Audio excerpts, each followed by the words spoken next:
Thank you.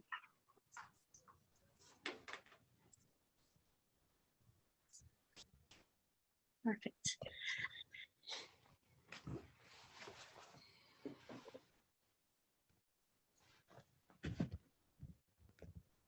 Okay, I think all the panelists that's here, right?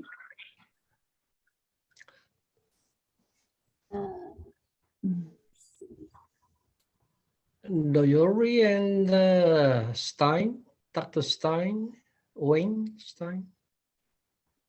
Okay.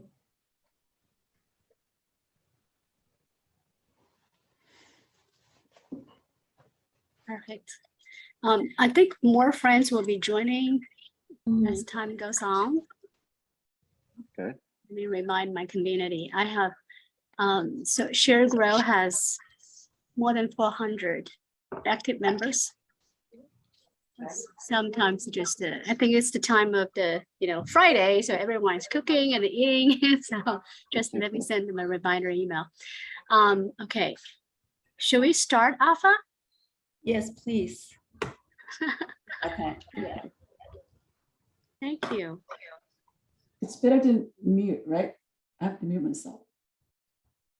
Yeah, so if you're not talking, maybe we can mute, but just for, I heard some echoes, yes. But nevertheless, so let's start. And I think this is a great opportunity for all of us here. So we have people from all walks of life, but there's one commonality is that all of us live in Oklahoma. For a variety of reasons we're here. So as all of you know that May is the AAPI month, and I think it's the perfect time for us to celebrate how Asian communities been contributing to the American society, right, including histories. So I was really amazed when Alpha brought and Anthony's research to me. I was really impressed because I didn't know the first generations came to Oklahoma, like the Asians, like Chinese, Japanese came to Oklahoma was over 100 years ago. I didn't know that. So I want to learn more. So that's why I would just want to, celebrate history and learn how we can do better. I really want to thank a lot of nonprofit organizations this time.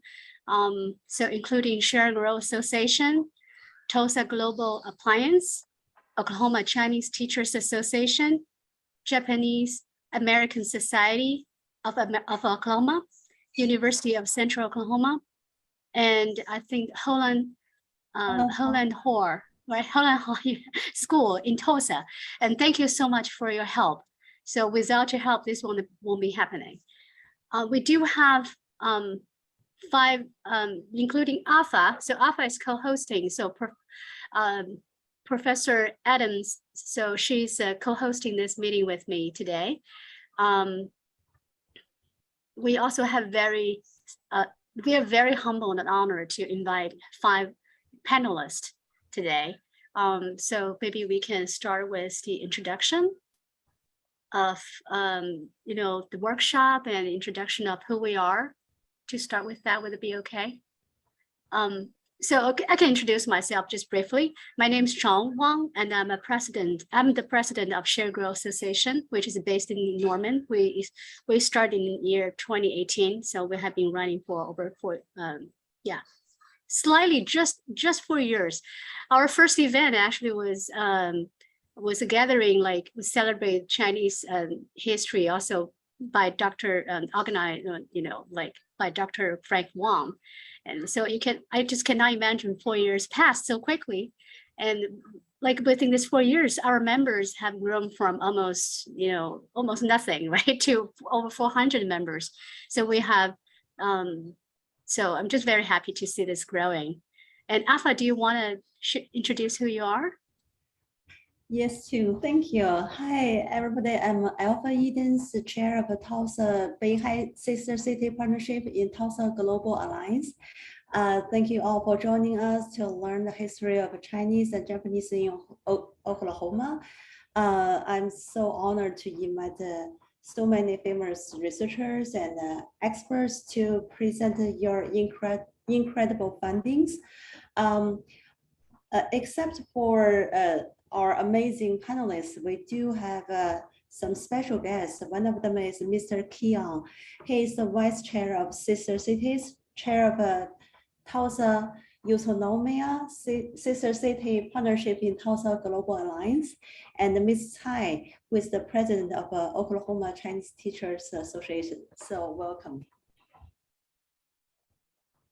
Thank you, Alpha. So should we start with introduction like all the panelists?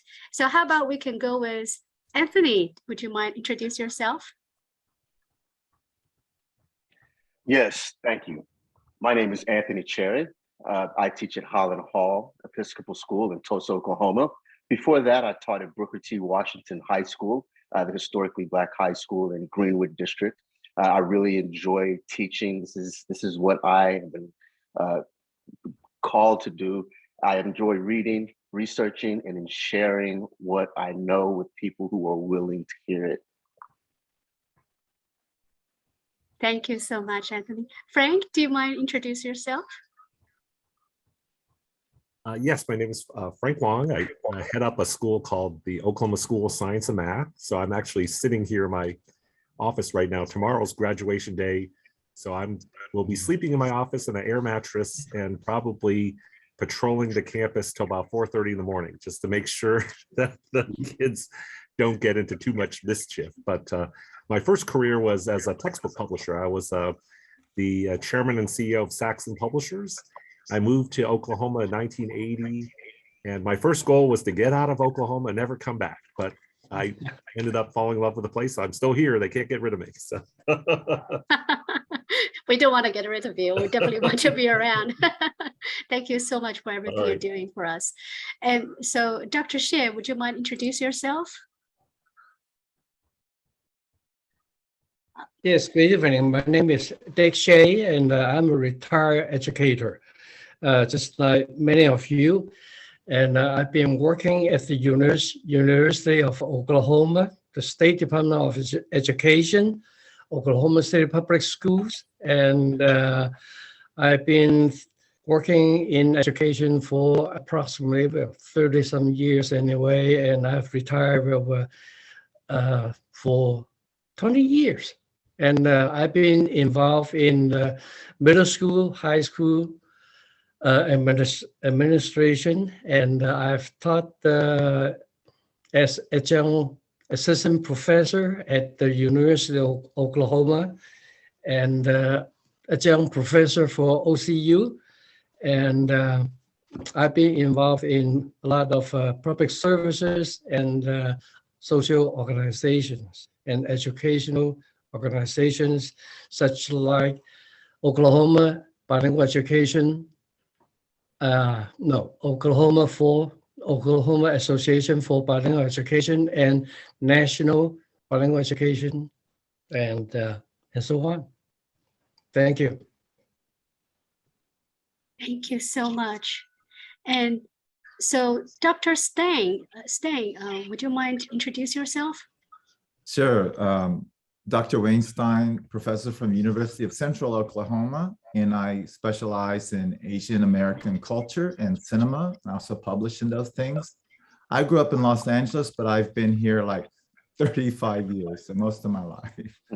So I'm glad to be here. Thank you. Thank you. I'm trying to find who you are. I'm sorry, I think I lost you. Okay, it's here. Let me add you to the spotlight. Thank you. Chie, would you mind introduce yourself? Hello, my name is Noyori-Corbett. I'm originally from Japan, Tokyo, Japan. I came here as an international student, and I went back to Japan once, and I thought I would never come back. But just like Frank, somehow I came back to the States and stayed here. It's been on and off 25 years I've been in the United States. I'm an associate professor at the School of Social Work at OU. My research area is refugee and also immigrants, especially the integration issues. So kind of related to what we are going to talk today. Thank you. Definitely. Thank you so much. By the way, Chie and I, we are colleagues and friends at OU as well. And thanks a lot for helping. And so should we start sharing the slides? I I can help sharing, or Alpha, do you want to do it? Yes, I can share. Okay. I have it.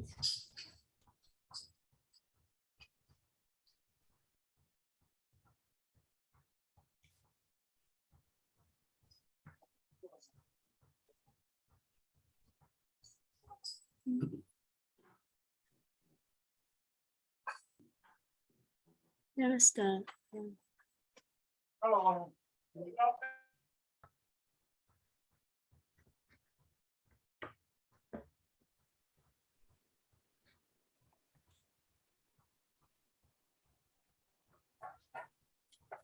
Anthony, is this okay? It looks good.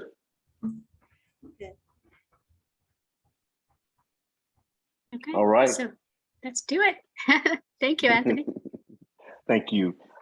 We have some introductory slides, starting with slide number 2. If you'll go ahead and go to slide number 2, please. Introduction of the panelists. I think we've already covered that and saved some time. So if we can go to slide number 8. Yes. So how can we uncover buried Oklahoma history? I want you to know that I took this research very seriously. I took it as serious as researching my own history. I teach African American studies. I've taught it for about a decade, and I'm passionate about this subject. But when I came across this information about Chinese Oklahoma history, I was intrigued. And I was so intrigued, I shared some of it with one of my Chinese American students at Holland Hall, and his eyes just lit up, seeing himself in American history, a place that he is normally not found. So it led me to dig deeper, to read more. I also worked for Tulsa Public Schools, making curriculum, and it just really gave me this opportunity to add Oklahoma history, including Chinese Americans. Next slide, please. So the purpose is, next slide, please. Yeah, thank you. The purpose is of this talk is to understand contemporary patterns of American immigration policy. Also, to include the histories of as many groups of people as possible in Oklahoma, and to better understand the experiences and contributions of Chinese and Japanese immigrants in Oklahoma. Next, please. So my objectives. First, I really want to promote critical thinking, promote productive discussion, and promote community engagement and eventually action, not just for this lecture, but in every lesson I give, I attempt to reach these goals. And I've put some links here in case anyone wants to take a further step after hearing this lecture. There are the Historic Preservation Review Committee, in case you want to submit any articles, any artifacts, photographs, journal entries, so you can memorialize your family in American history with the Oklahoma Historical Society, also making it easier for researchers like me to put these things together. So contact this office if you have anything to contribute to the documentation. Before I move on from the slide, there's a quote. I know for me, it's become extraordinarily meaningful just so that I can set the record straight within my own family. Now, as I go through this lecture, I want you to just envision yourself and your ancestors and your people trying to carve a life in Oklahoma history. Next slide, please. Just a few questions that have sparked this research. How did Chinese immigrants fare in Oklahoma land run in 1889? Yes, there were Chinese immigrants in Oklahoma in 1889. What social, economic, and political contributions did Chinese immigrants make to Oklahoma history, particularly in early statehood? Did Oklahoma City really have a sophisticated network of tunnels built underground by Chinese migrants? Where is the evidence of these tunnels? How does this information better give us an understanding of Oklahoma history in general, and why is this portion of history seemingly lost? Next slide, please. Now, I know this is in the Southwest. Oklahoma is not in the Southwest, but it was very hard to find primary sources and photographs of Chinese in Oklahoma. So I did find this amazing article by Heather S. Hatch, where she has photo documentations of Chinese Americans in Mexico, the Southwest, many who eventually migrate to Oklahoma. So I hope you enjoy some of the sources that I've included. Next slide, please.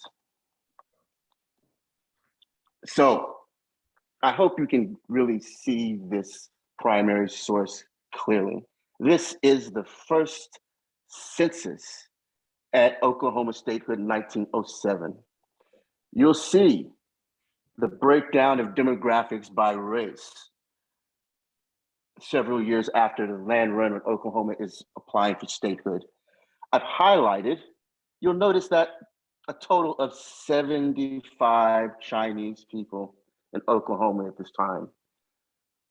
That's less than 0.0006%, but you also notice that there's a record of 4 Japanese Oklahomans. I argue that this number is inaccurate. This number cannot be correct. And in order to really understand the presence of Chinese in Oklahoma, I need to give you a little historical context. So if you'll bear with me, I'll try to be as concise as possible. Next slide, please. So early Chinese immigrants, we know that some of the first Chinese immigrants came as early as 1815. Some of the first Chinese immigrants came to Mexico as early as the 1600s, building communities there. But beginning with the gold rush in the 1840s and 1850s, you're starting to see an explosion of Chinese immigrants coming to America, seeking refuge from some political turmoil going on in China at the time. Next slide, please. Now, this is really nothing new to many people. You know, Chinese labor is famously known for their contributions to the completing the transcontinental railroad, also to the development of the American West. And there is a very rich and often unexplored history moving eastward, not just westward. So I think you'll find this interesting. Even more complex and unearthed Chinese history can be found in Oklahoma pre-statehood. Next slide, please. Finding sources documenting Chinese immigration in Oklahoma and in the Midwest is very difficult.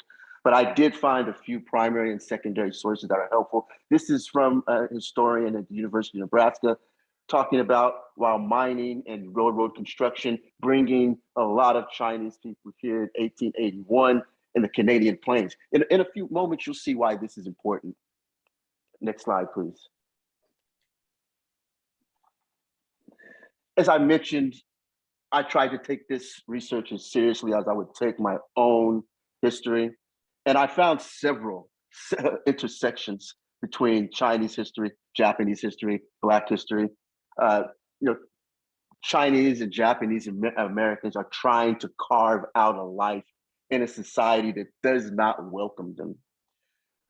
After the work on the railroad started to dry up, these Chinese and Japanese communities became transitory, and anti-Chinese sentiments led to multiple acts of violence around the country.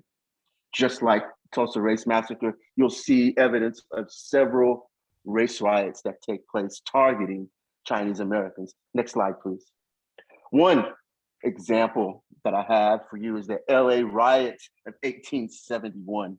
This is where there was a conflict within the Chinese community in LA, and the commotion caused several white citizens of the community to come to the scene of the commotion.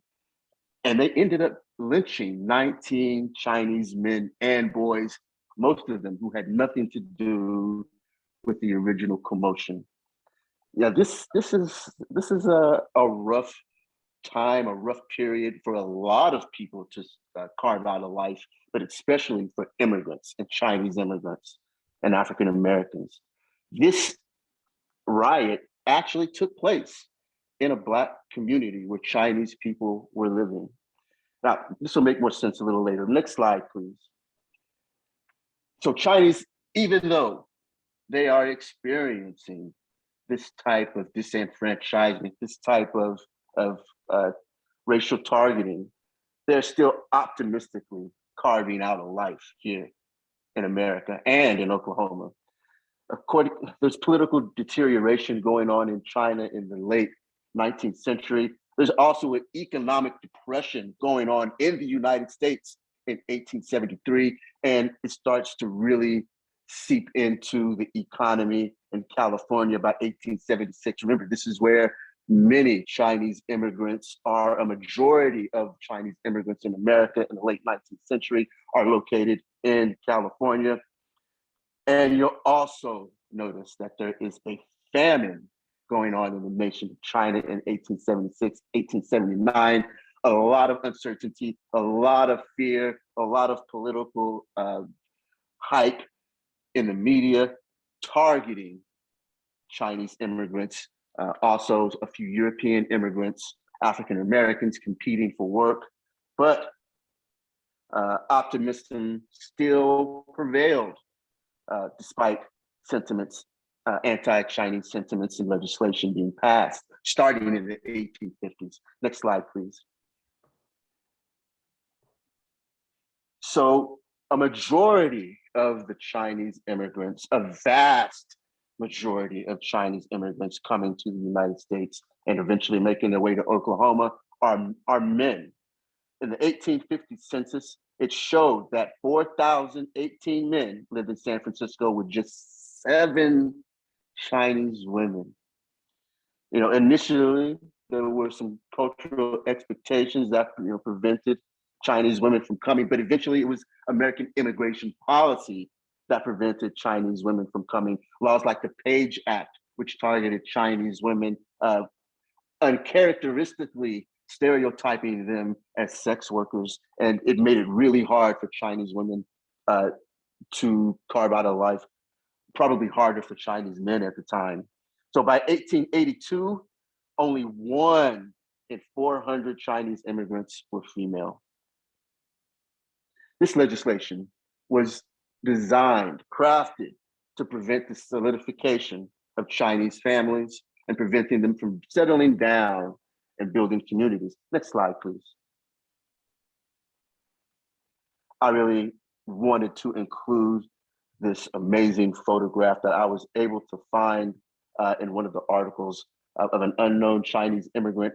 Just looking into her eyes, it's just seeing the determination to carve out a life, regardless of the circumstances against her. You should all have a copy of this slideshow. I'm not going to go into the hyperlinks, but there's a really interesting article of the first Chinese woman who came to the United States, and another one about an 8-year-old Chinese girl who helped desegregate schools in 1885 using a court case, Tate versus Hurley. There are hyperlinks to all of those. Next slide, please. So I'm close to Oklahoma. We're getting closer to Oklahoma, closer to Oklahoma. The Chinese Exclusion Act of 1882 was not repealed until shortly around the end of this, around 1942. Chester A. MacArthur was the president who signed this into legislation. This bill loomed over the heads of Chinese immigrants as they attempted to carve a life out in Oklahoma. It's virtually stopped all Chinese immigration except for a few key professions. Any Chinese people remaining in the country were subject to search, detention, harassment, deportation. Remember, please keep in mind that we're trying to use this to help us gain a better understanding of contemporary issues as well. Next slide, please. A primary source for you. This is the actual language from Section 12 of the Chinese Exclusion Act. This is the first American immigration policy that specifically targets a race of people. Now, it could be argued that the Naturalization Act of 1790 does this, but this is very specifically targeting a group of people here. The language is very clear that no Chinese person shall be permitted to enter the United States. Next slide, please. Now, there are some exclusions, some exceptions. The Chinese Exclusion Act required Chinese immigrants to establish proof of residency or they would face deportation. It was very difficult to get your hands on this certificate of residency. All Chinese skilled and unskilled laborers were ineligible and were subject to deportation if discovered. The only exceptions were teachers, students, diplomats, and merchants and their children, their sons, who were the only Chinese immigrants eligible. Next slide, please. So any Chinese immigrant was subject to hours and sometimes even days of interrogation before they were admitted into the country under the Chinese Exclusion Act. This would go on all the way through World War I, World War II. Next slide, please. So with this legislation looming over the heads of Chinese immigrants in the late 19th century, illegal Chinese immigrants who remained in the country were forced underground in a figurative and in sometimes the literal sense. For this reason, many Chinese Oklahomans remained intentionally undocumented. If you go back to the census numbers that we looked at earlier, it shows that this is definitely unreliable, making it difficult to really pinpoint a sound assertion of how many Chinese were actually in Oklahoma. Next slide, please. So here we are, making our way to Oklahoma. We've had some historical context. Now I want to narrow it down to Chinese and Japanese Oklahomans.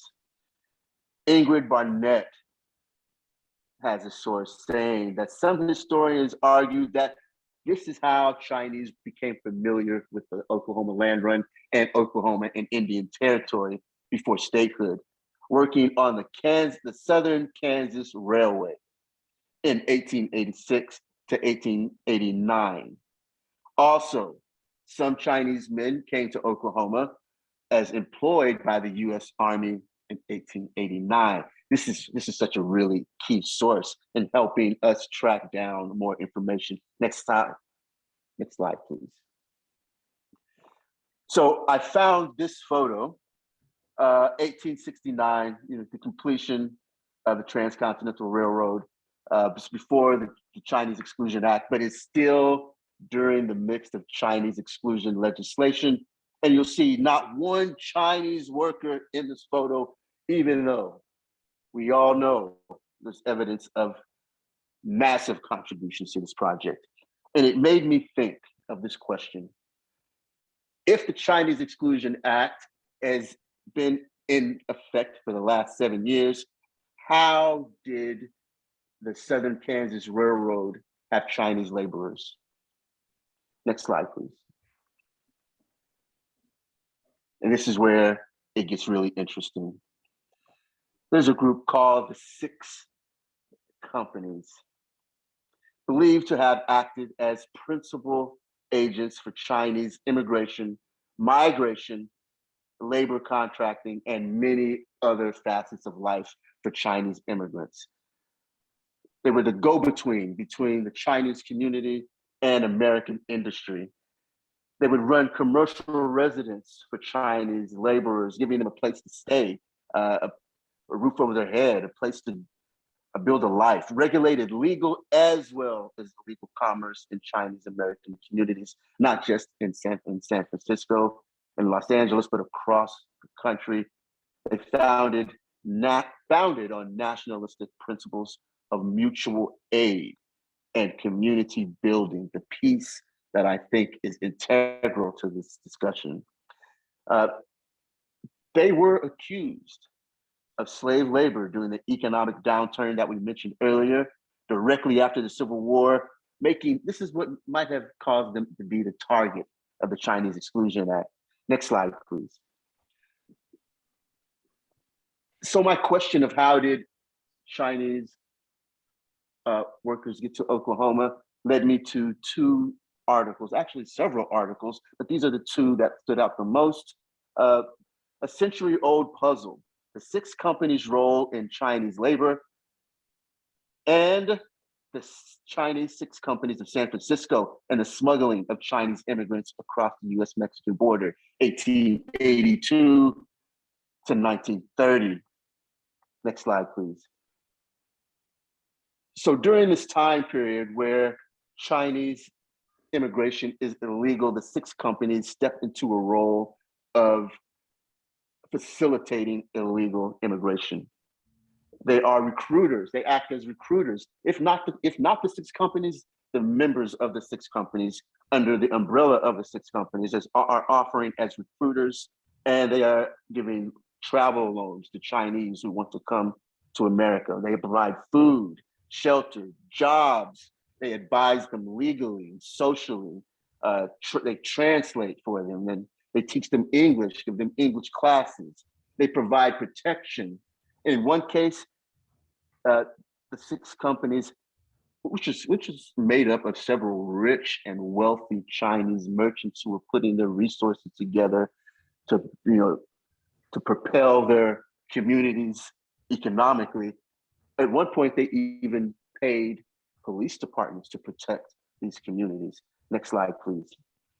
So the 6 companies and their resources and their networks, they were promoting a clandestine contraband Chinese labor across the US-Mexican border, as well as the Canadian border. The Canadian border in smaller numbers because the Canadian economy was really suffering and there were not jobs for Chinese. Only about 300 immigrated from Canada, but that 40,000 were estimated to have come in from Mexico. Once Chinese immigrants crossed the Mexican border, this is really interesting. They attempted to make their way into the interior as quickly as possible, not just to California, but to the Southwest, to the Midwest, to the South, trying to blend in the best they can, cutting their hair, changing their clothes, trying to fit in as Mexicans. Because at this time, Mexicans had the ability to cross the border at will. Native Americans, they also dressed up and tried to blend in with Native American communities, making it even easier to get into Indian and Oklahoma territory, and in some cases, trying to blend in with Black communities. Now, some stayed in northern Mexico, creating lucrative and dominating industries and trade networks in northern Mexico, almost exclusively facilitated by the 6 companies in California. Next slide, please. So another great source from an immigration agent in 1907, he said, I found them, Chinese, to cut their hair and exchange their blue jeans and their felt slippers to the most picturesque Mexican dress, that they learned to be able to say, yo soy Mexican, in case they should be held up by some American citizen while attempting to cross at a distant point from an immigration station. Next slide.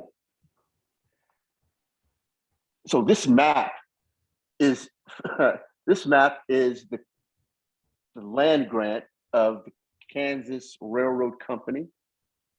And if you look carefully in the bottom right corner of this map, you'll see Indian and Oklahoma territory.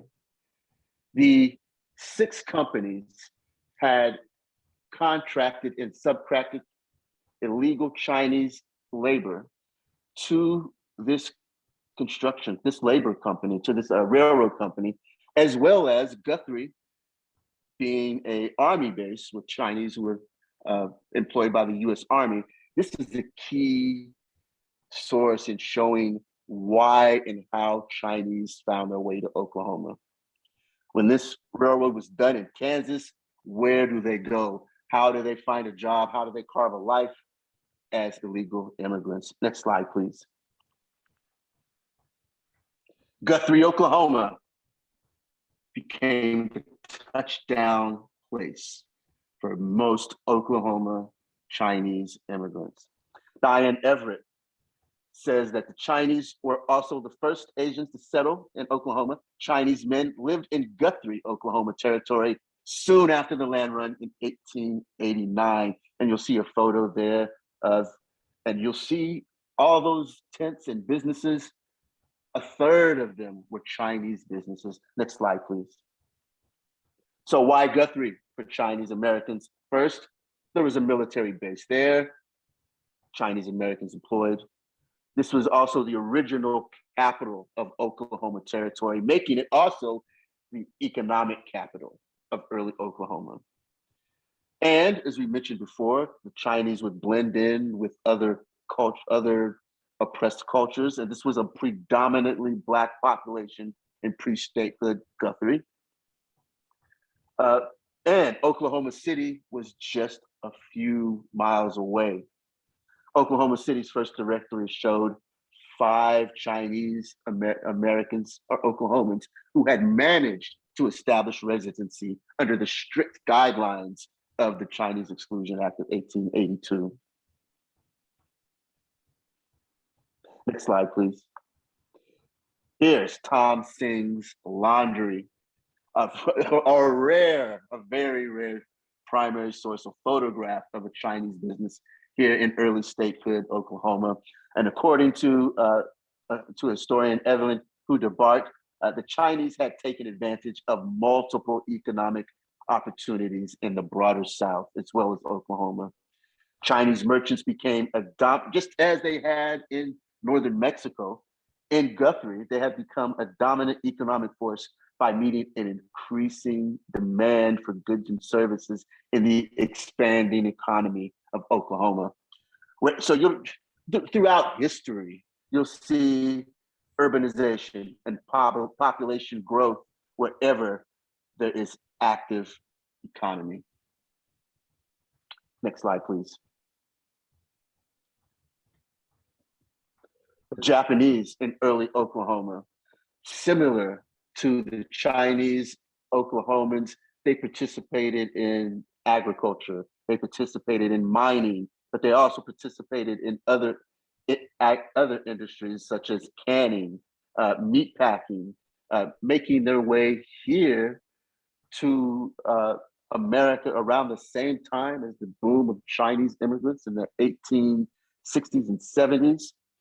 And you also know that they were contracted as gardeners on large estates and possibly started their own truck farms and sold vegetables at local markets to supplement their income. Next slide, please.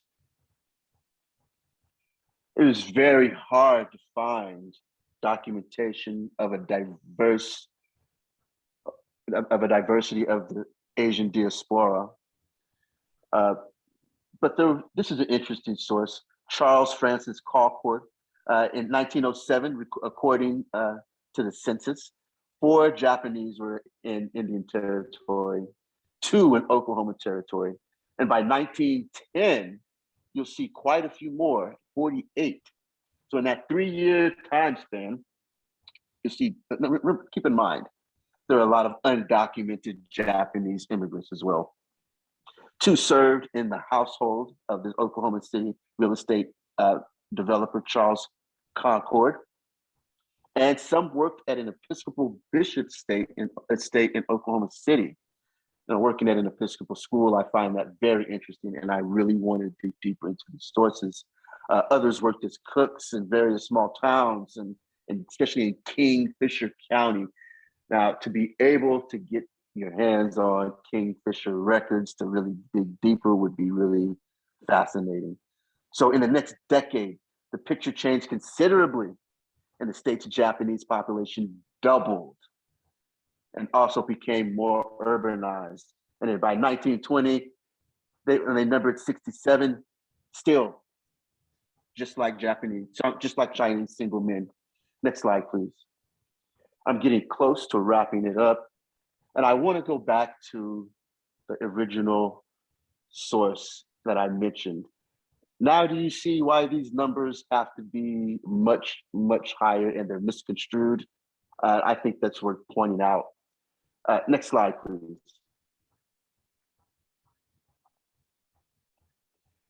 Can you play that video?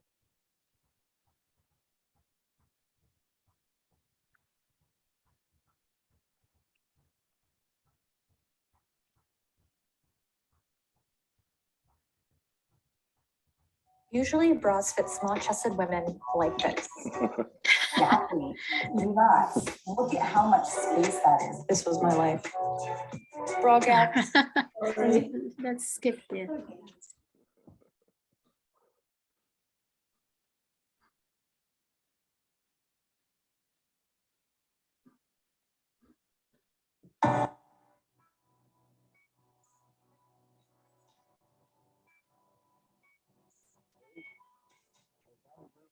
Two-thirds under street level. And a lot of Chinese people live there. If we're having technical difficulties, that's okay. I have heard it said that they dug those excavations by hand, shared the dirt. Sorry, let me try again. There we go. Started from the beginning. Sorry. First, as I remember, two-thirds under, as I remember, two-thirds under street level. There we go. Perfect. Yeah. Now we're in business.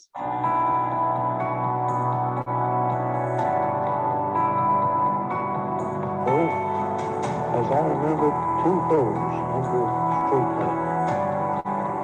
And a lot of Chinese people live there.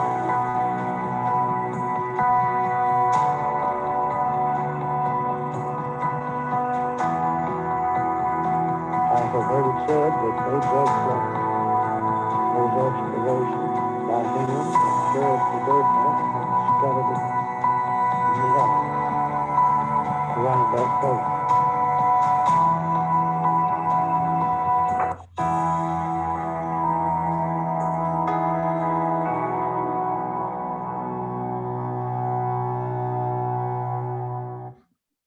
Thank you. Welcome.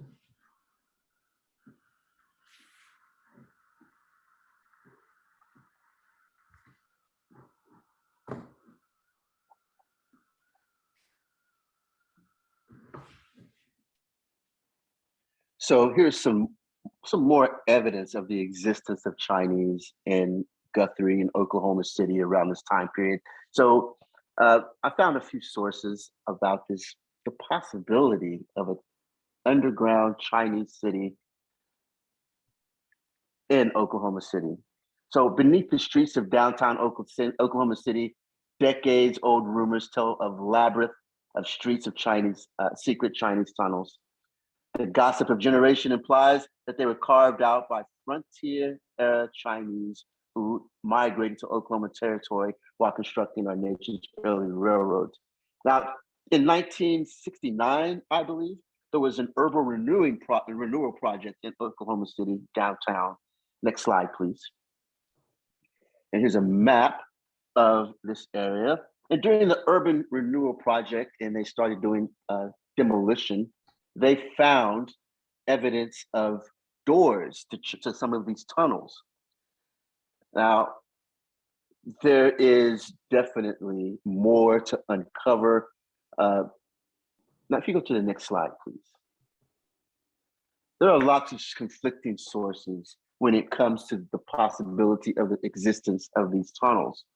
Now, I highly recommend you go through this source, Chinese City, Oklahoma collection, when you have a chance. We don't have time here in this lecture, but this talks about that once this information hit in 1969, that the possibility of these underground tunnels existed, phone calls began pouring in from people who remembered this Chinese city. If their recollections are correct, this underground city extended for approximately 23 city blocks. That's very significant.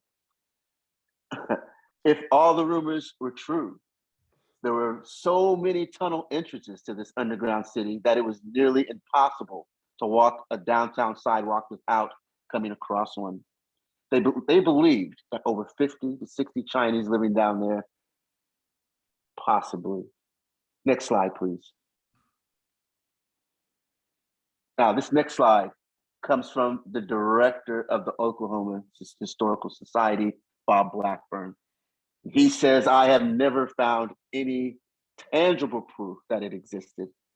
There's a lot of oral tradition and a kind of elusive physical evidence. Now, I should have highlighted this because this is what I really want your communities to maybe consider. Is it folklore? Is it folklore? Hopefully someone can find some documents or diaries or something, but it was a community that would have been off the books intentionally. Next slide, please. So Bob Blackburn, of course, he's the head of the Oklahoma Historical Society, but I also found Diane Everett's from the Encyclopedia of Oklahoma History and Culture.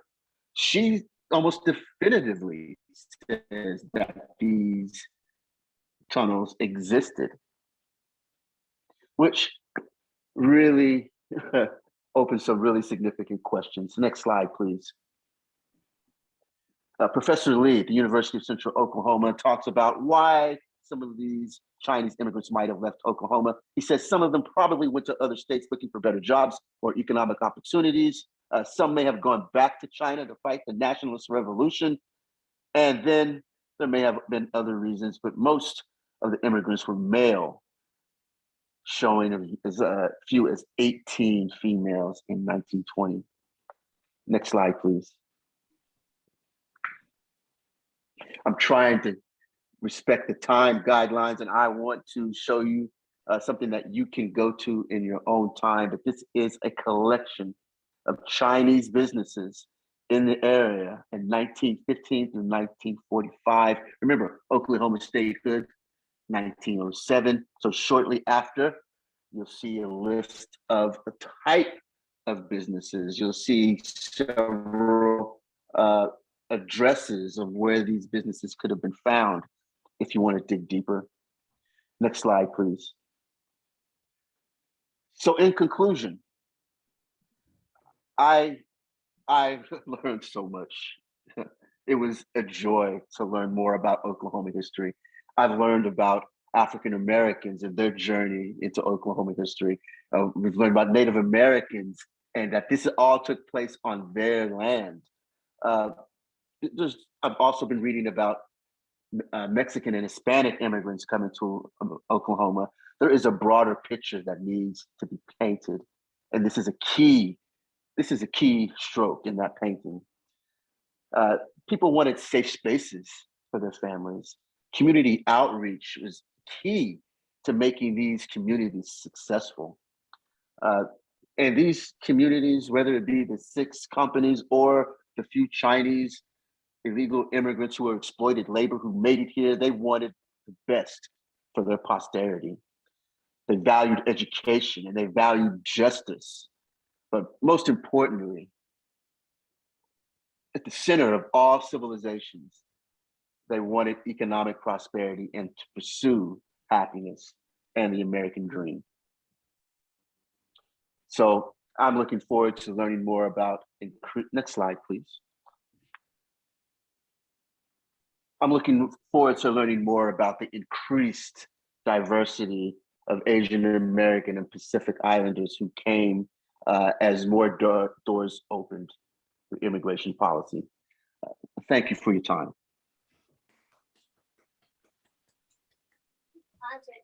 Thank you so much. Very, very impressive.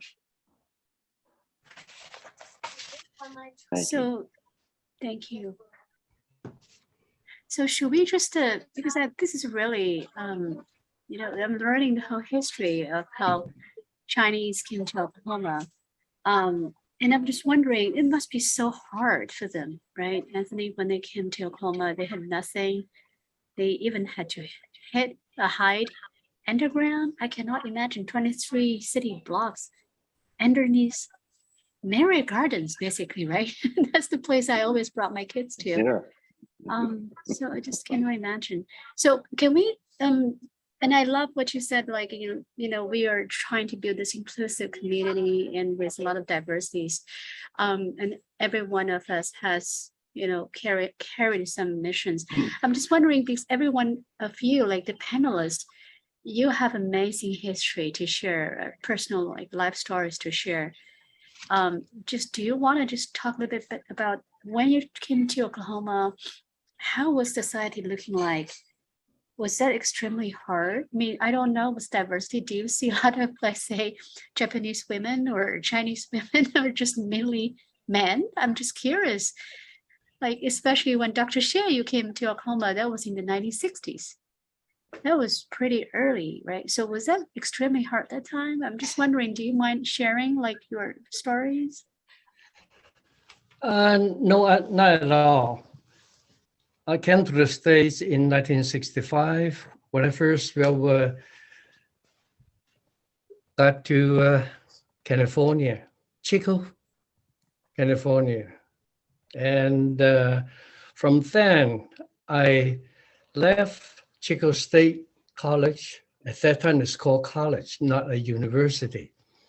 And went to Pacific Lutheran University in Tacoma, Washington, and where I studied and did my graduate work and received my master's degree in English there. And then I worked a year to make some more money, and then went to school again to pursue my graduate study at OU. So it's not a very smooth kind of study in the States for my last degree. And I worked. I just study. Went back to enroll. And even before when the time I wrote my dissertation, I worked as a restaurant owner. So I delayed it there for 2 years too. So now I believe that everyone came to this country, of course, with the exception of you, Anthony, and Dr. Stein. And I think most people came over here with a lot of their unique stories, sad or happy or good or bad. And I think all of those people who came to this country with a firm faith, and they would think, given the opportunity in this real country, I can make a better life. And that is why they left their country behind and came to this world almost with I wouldn't say nothing, it just wouldn't be with much in their hands to let them go through the struggling years of studying or work whatsoever.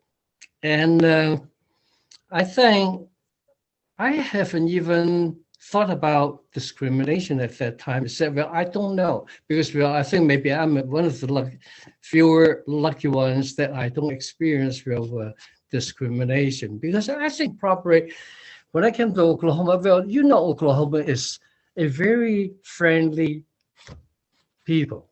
And so that is why if I went to, I stay in California or New York or any other place, I probably would say, somebody would discriminate me because I am a Chinese Asian. And thank you for the quick stay of Oklahoma. And I went through a lot of things, and then I came to Oklahoma in 1969 until now is 42 years. And it's a long time. I lived in this state for this long, And I am almost a part of the living history too. And so I've worked in a lot of places. Well, after I got my PhD degree from OU, I worked as a project director for 7 years. And then I went to the state of Oklahoma and conduct and direct the bilingual program there. And then the next year, I went to Oklahoma City public schools and direct the bilingual program there. And eventually, I went back to school being the assistant principal and principal, and until I retired.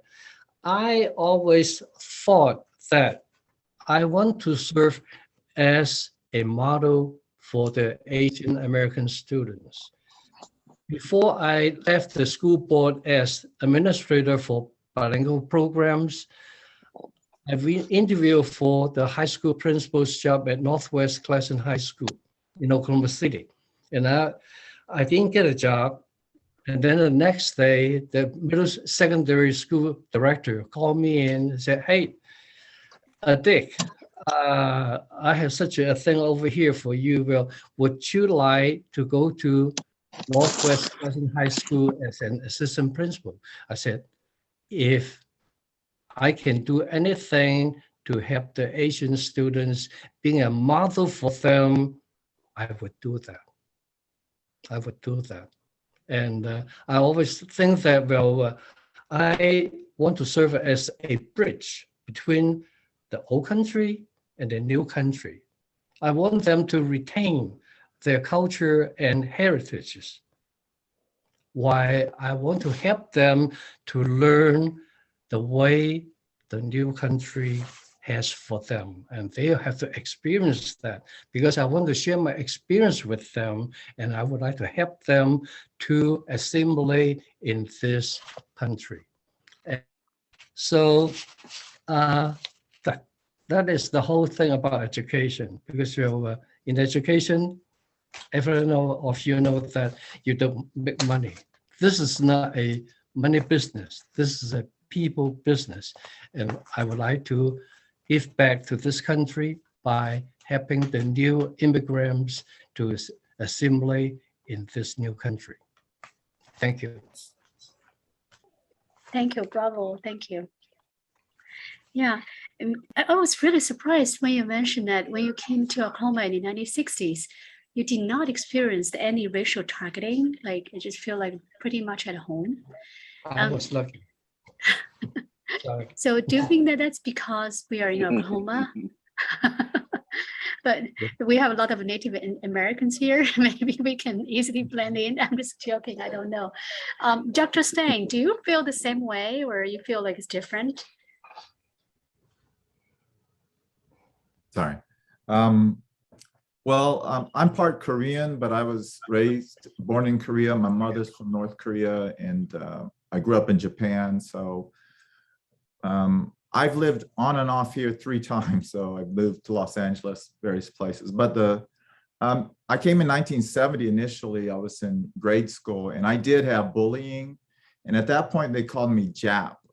I didn't even know what it was because it didn't ring Japanese, I understood. But so I did have some bullying, and but I think that's because the World War II movies, John Wayne movies, still were playing and things like that. So I think the main thing I want to try to share is that growing up, being called Japanese, or they don't even know what Korean was, it's changed, because in the 1980s, mangas, video games, and Pokemon became popular, and all of a sudden Oklahoma kids love Japanese culture. So we went from hating Japanese culture because of the World War II to really liking it. And even this generation, there's a positive feeling about, I think, Asia in general. We of course have this COVID thing, and now there's some anti-racial, anti-Asian sentiment, but I'm just saying, it was strange to see. I could remember being bullied, and they're thinking I'm Japanese, to now Japanese culture is very, very popular, and even Korean culture has become K-pop and things like that. So that's interesting. I never thought that would happen. So that, I think that's nice. So I went from being not good in school to being cool or something like that. So that's my feelings. Thank you so much. So do you speak Korean as well, or Japanese Korean? A little bit, yeah, a little bit Japanese, a little bit Spanish, a little bit everything. Yeah, I speak differently. My mother only spoke Korean to me when I was a kid, so English is like my second language. So. Thank you, thank you. Dr. Hsieh, I think you're muted.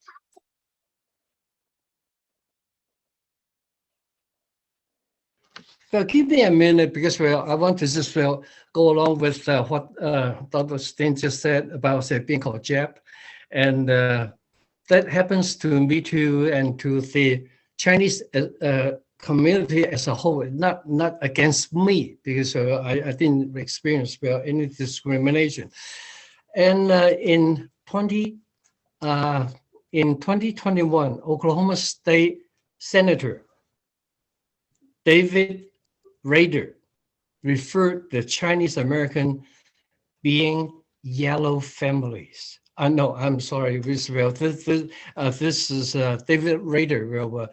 He just said the Asian countries, they are yellow families. And at that time, our state representative, Cindy Munson, she just criticized the offensive and unacceptable language. And there's one thing in connection to that, and when it happened to the Chinese communication community, when Representative Munson called the Chinese Qings, just like they call the Japanese Japs or Qings as you know. At that time, I was president of the Chinese Association, and I took a group of people and my officers to meet with the governor, the House Speaker, and my representative for my district. And even though I didn't get to see them because our group of people did express our concern and our protests were against that to the office where was staff of those three offices, and we demand for an apology. And even though later on he apologized, but he just he just will say, I apologize to any Americans regardless of religious or sexual or anything, any kind of discrimination. He said, and at that time, and we had a news conference. I said, okay, when asked if we will forgive that, and I told them, said, we will forgive, but we will not forget. Thank you. Thank you, thank you. I just want to read one note from Kathleen Lauren. Thank you, Kathleen. So she said, the parallels between Chinese American and African American are so evident. Segregation, underground railroads, racism, sexism, so much in common. Thank you. Yeah, I cannot agree with you more. And Frank, you grew up here, so did you feel the same way, or it was hard to blend in, or? Yes, actually, I am not an immigrant. I'm a child of immigrants. I was thinking as Professor Cherry was talking, there was a wave of Chinese that came that worked on the railroads and did largely the menial work in the country. So I guess I'm the child of a second wave that came. My parents came in the late 1950s to study here, and so my father was a professor of civil engineering at Rensselaer Polytechnic Institute, RPI. I grew up in upstate New York, and one day he came home and just said, we're moving to Oklahoma. And at that time, they didn't have minivans. We had station wagons. So it's like everyone get in the station wagon. We're driving to Oklahoma. And I thought, this is just terrible, just terrible. So I thought, first thing I'm going to do is to get out of Oklahoma and never come back. So I got here in 1980, which is about 40 some years ago, and attended Norman high schools. There weren't very many Chinese students there. I think in a graduating class of 750, maybe there was like 4 or 5 Chinese. And so, but I'll tell you kind of a funny story. My mother always told me, she said, major in something technical, because he said, you don't want to go into to like business school or something like that, because he said, what white person would want to have a Chinese person as their boss? So go into the highly, technical areas. So I just went into the technical areas. But what happened was funny is when I was just 16 years old, I met a guy named John Sachs, and I don't know if you can see the picture. Oops, how can I show this picture without it blacking out? Let me remove the background. Okay, maybe you can kind of see it. This is in the, oops. How do I, this is me. This is the problem is, this is me in the, with a fellow I met. I was just 16 years old, and he was a retired Air Force test pilot and is looking for some student help. And that was an article in the Washington Post, and he just needs some student help. And he didn't, he admitted later on, he did not have a very good view of Chinese people because he fought in the Korean War. And he didn't think much of Koreans or Chinese. Anyhow, I, just kept quiet. I don't think he even knew my name for the first 2 years I was working for him, but $3.25 an hour. But later on, he admired my industriousness and later asked me to run his company. This is kind of a weird thing, but just to fast forward. And I ended up growing his company to about 100 million in sales and 250 employees. He passed away in 96 and actually basically passed the company to me to run. And I ended up being a boss, which wasn't something that my mother or my parents would think that, was even possible. So I ended up doing very well, financially, and could basically retire in my 30s, but not live like a king, but I could just make a choice of what I wanted to do in my life. So I wanted to pursue my life's passion to teach. And then I came to Oklahoma School of Science and Math to teach. I was here for 3 years and taught, but they didn't have any money for me because they just said we're short of funding. So I volunteered and taught here for free for 3 years. And later when the founder of the school was retiring, she asked if I might be interested in taking her place. So just a little funny side story with this is there is a high percentage of Asians at our school. Vietnamese, Chinese, Korean, we have a smattering of Chinese, it's of Japanese. And so I was told, but never said to me directly in my face, that the legislators refer to this school as that Chinese school. They said, why should we give more money to that Chinese school? Because a lot of our students leave the state and go to schools out of state. So that's another sensitive issue. But that's why I wear the American flag on my lapel. And my father always told me, he said, Frank, he said, honor and know your culture and heritage, but serve your country. And he was very big. He always told me, he said, you're American first and a Chinese second. And so I followed he's passed away, my late father, but I followed his footsteps. And so I taught at the school for 3 years for no pay. And then, have served I've been very blessed by Oklahoma. I wanted to leave. And then, so it's my pleasure to be here to serve. I personally don't think I've ever felt any discrimination. I think part of the reason is because the politicians see me as an example of someone that they feel like industriousness can help you overcome challenges, and that actually helps them defend against any charges of discrimination, because they're saying, well, see, if Frank Wang could make it, you could make it too, so it's but anyhow, I've been treated very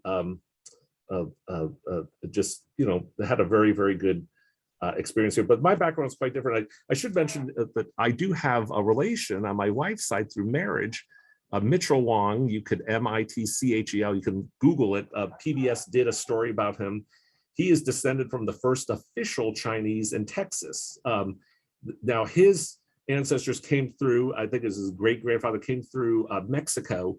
When General Blackjack Pershing was chasing around Pancho Villa, he slipped in to Texas, and they operated a grocery store. And so they were in the grocery store business. And then Mitchell Wang when he was a little boy, they robbed his grocery store. They beat him in the head with lead pipes and threw him in the river for dead. And he crawled out, survived, became a prominent ophthalmologist, recently donated $20 million to the University of Texas at Austin to establish a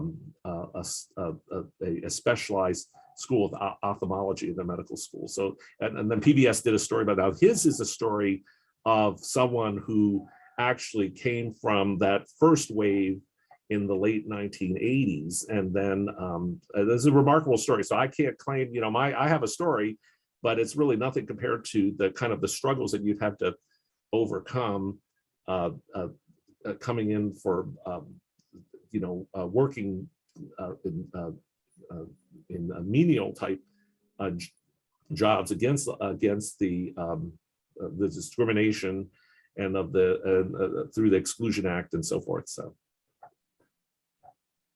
I don't want to take any more time because other people have much more existence. Thank you, Frank, and thank you for sharing both your and Judy's family's history. And it's always I always find it fascinating. Thank you. And so, Chie, you're the only female panelist. So, what do you think about your history, your experience in Oklahoma? But I moved from Japan, Tokyo. First, I came to the States. I went to school, a college in Boston. Then I went back to Japan. I got a job in Japan and came back again here to New York City. Then we moved to Texas. Then we moved to Oklahoma. So I felt like it was kind of regression in a way. The biggest cultural shock I had was when I moved from New York City to Texas. Not much differences between Texas and Oklahoma. But I would say people are nice, just like Dick said, people are very friendly, nice. But it was opposite from what I experienced from New York City. Boston people maybe are not on the surface, they're not really nice. They use bad words and all those things, but probably I felt more accepted. I was more included because I knew that many people look like me over there, but not here. Many people look like me. So that was kind of a feeling I had. And couple of some experiences not really good. In Texas, I had, usually, you'd be told, like, go back to China in the middle of this, town. And I would usually say, I would stop and say, no. First of all, I'm not from China. And I have to just really talk to these people, how they have a wrong assumption that all Asians are from China. But that kind of thing happened personally. But when I listened to everyone's story today, and also especially the history of Asians in Oklahoma by Anthony, I felt how so many stories were hidden. And it's just like the story of the Tulsa race massacre. It was hidden for a long, long time. And I read the story like, how come this horrible, incident was hidden for so long time? And I also learned that there were two internment camps of Japanese camps in Oklahoma. There are two of them. And one was the larger one was Fort Sill, kind of well known. I did not know when I came to Oklahoma, but there were 700 Japanese were early kept. And there, and that camp was run in strict military fashion. And some people were killed because they did not follow the rules. They're forced to really work whole day. And they were allowed to live in a kind of tent, like a camping tent. And even in a hot summer day in Oklahoma, like 100-degree summer day, So it was not really easy. It's usually Japanese back at the time sent to the camps where not many people wanted to live. Very cold and very hot. So I did not know that history neither as Japanese. So I'm learning a lot. There's some stories of my personal stories, but I really want to focus more on the systemic problems in our society, how these things happen and what were the consequences. I do not know the stories of those Japanese lived in Oklahoma, forced to live in Oklahoma, what happened after that. So and I was kind of doing research for those, any stories of Japanese in Oklahoma, but not many, not enough, the paucity of the research in the past. So I see how that's something I could probably work in the future too. And as a social work researcher and also practitioner, what social workers do is to make more noises. We have to raise awareness. We have to keep talking about this. Yes. We called model minority oftentimes because people think we behave, we don't complain. But complaining and speaking up is different, or they're different. So we have responsibility, especially for the next generation of the Asian Americans, that we have to raise the awareness that there are some issues that we have to face, and we have to also ask other people to look at. Beautifully said. Thank you. And thank you for Adder. You just had a question. So she's wondering in what ways did the American assimilation challenge traditional values, and how did you, panelists, navigate any such tension? It's a very deep question. Great question. Indeed. And I like what Frank, like your dad told you about honor your cultural heritage, but serve your country first, right? So we're Americans first, and then we're Chinese or Japanese second. I like that. Maybe that's one way to resolve that. And personally, I don't know. How about you?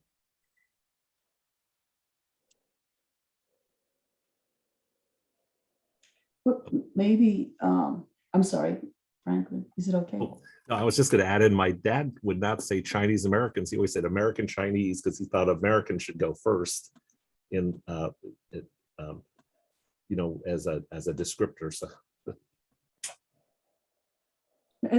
I was thinking of the research I'm doing with Chang. We're in the same group, refugee resettlement research group at OU.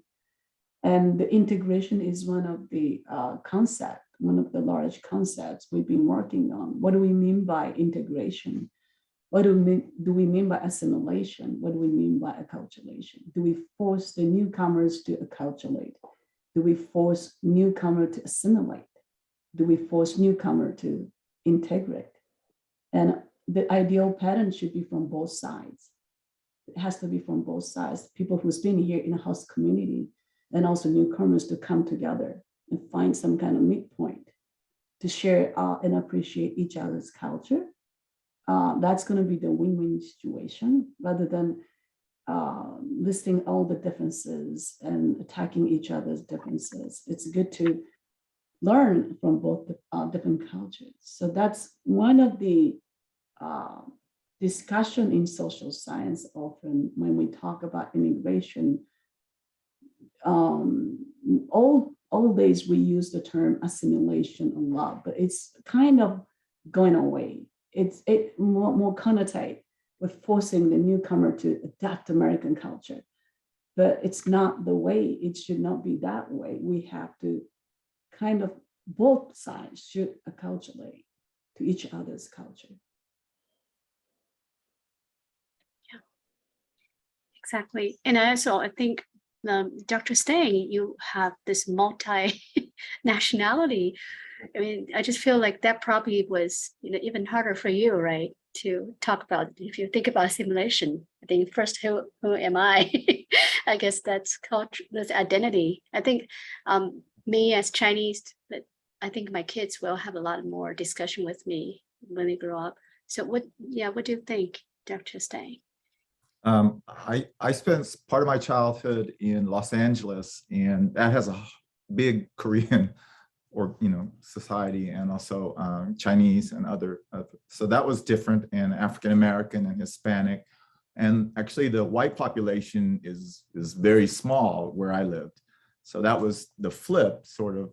But if you go to the south side of Oklahoma City, to me, when I go there, it really feels like Los Angeles. You have Korean churches and African Americans and Latinos. I mean, I feel that's kind of the future of Oklahoma is. And if you go to our into countryside, it's just huge Latino population. So the white population, like in Texas, is getting smaller and smaller and smaller, and the other groups are growing bigger and bigger.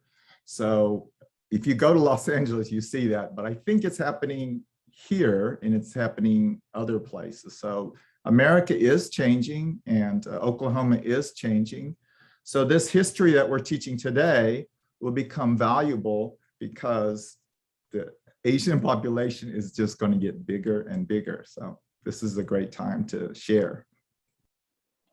Thank you. So what do you think, Dr. Hsieh, do you have anything, because you have been living in Oklahoma, gosh, like 43 years, right? Or even longer than that, 53. So what do you think about the assimilation aspect? Do you think that actually you're muted?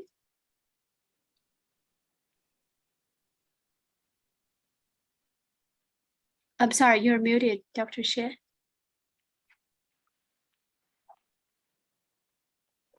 I think you still cannot hear. Yeah, you can unmute yourself. Okay, good.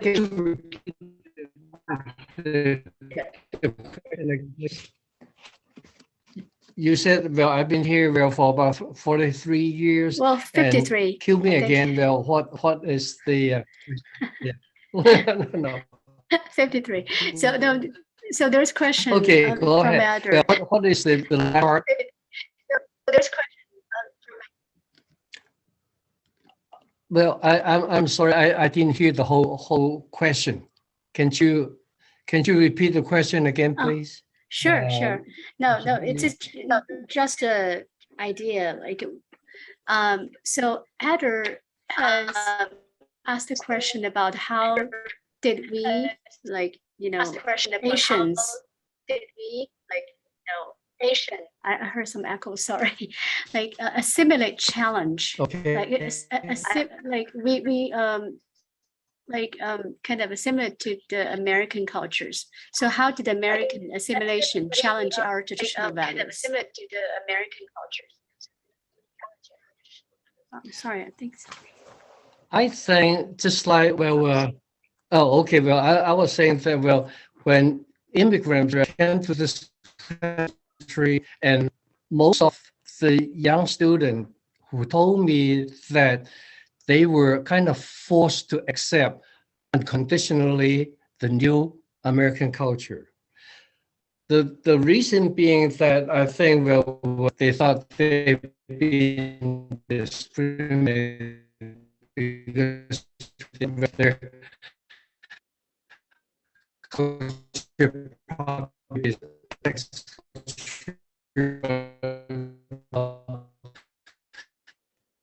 as I've been working in education, bilingual education for so long, so we all want to retain their heritage, to lose that part, because that's the best they can retain from their old country, yet they have to start living in this new country, and they have to learn the new ideas, new trades, and new ways of working with people.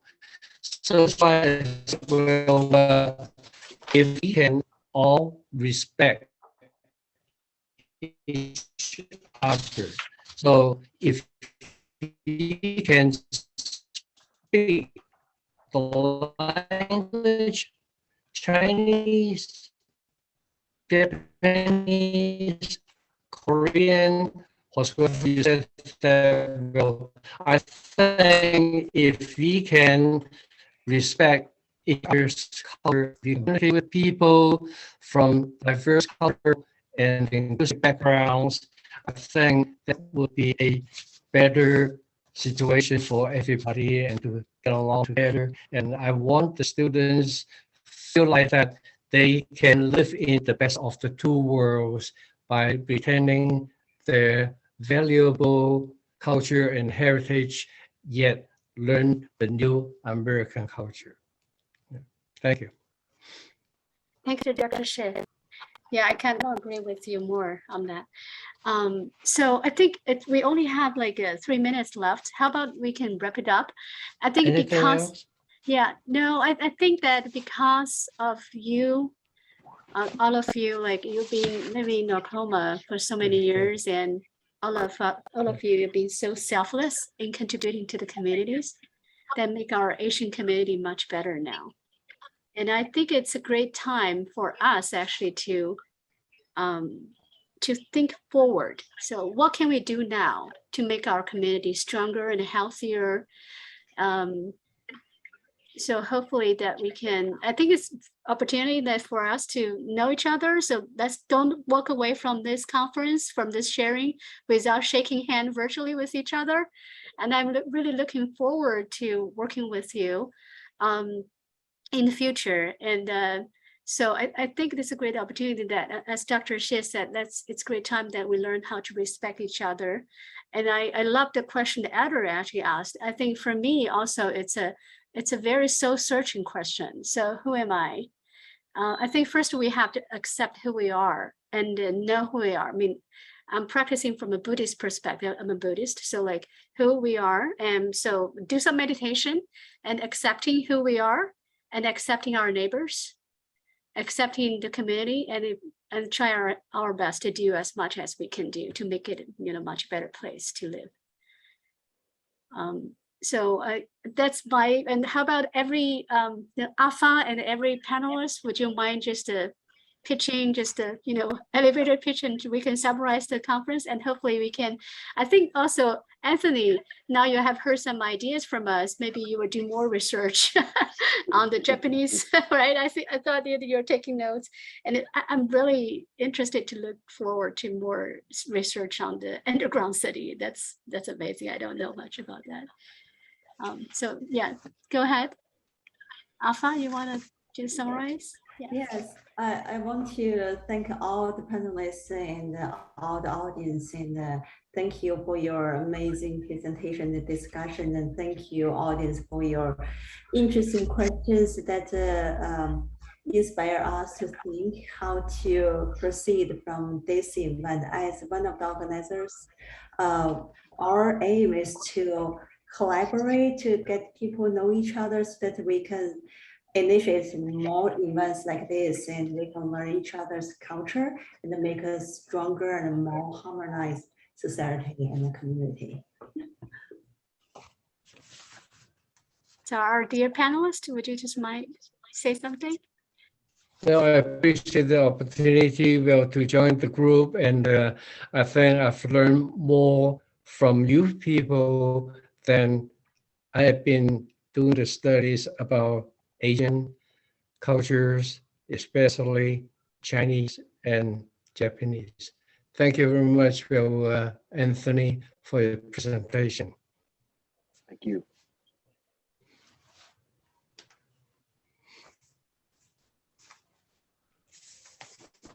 Go ahead. Chie, do you want to say something? Thank you so much for the opportunity. I've been just working since I moved here like 9 years ago, and I've been working, and had really not much opportunities to meet new people. I'm really happy to meet all of people here. So I'd like to see if we could sometime meet in person, and we could have more big, some talk. And I thought also I was really interested in what Dr. Stein's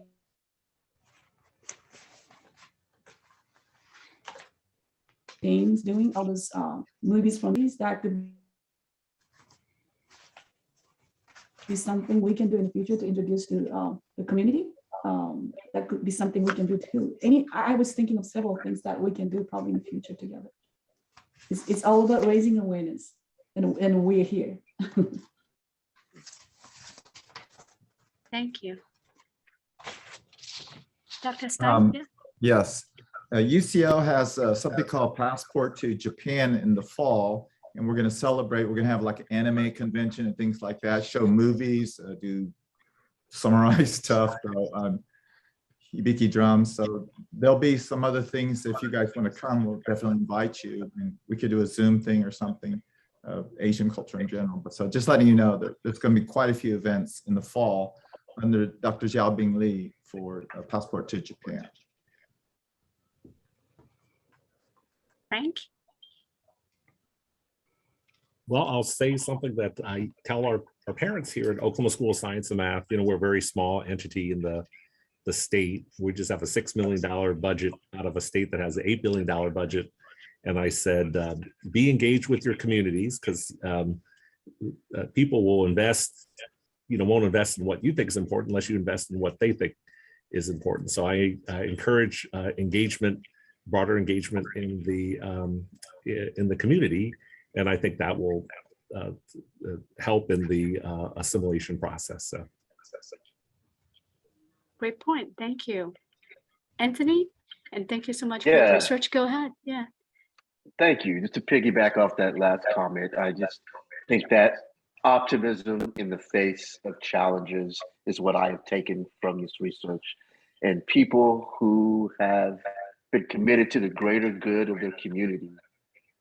I really enjoyed reading about how the Chinese and Japanese communities have supported each other, made it possible for successful businesses and people who didn't have the resources to make it in a really competitive society.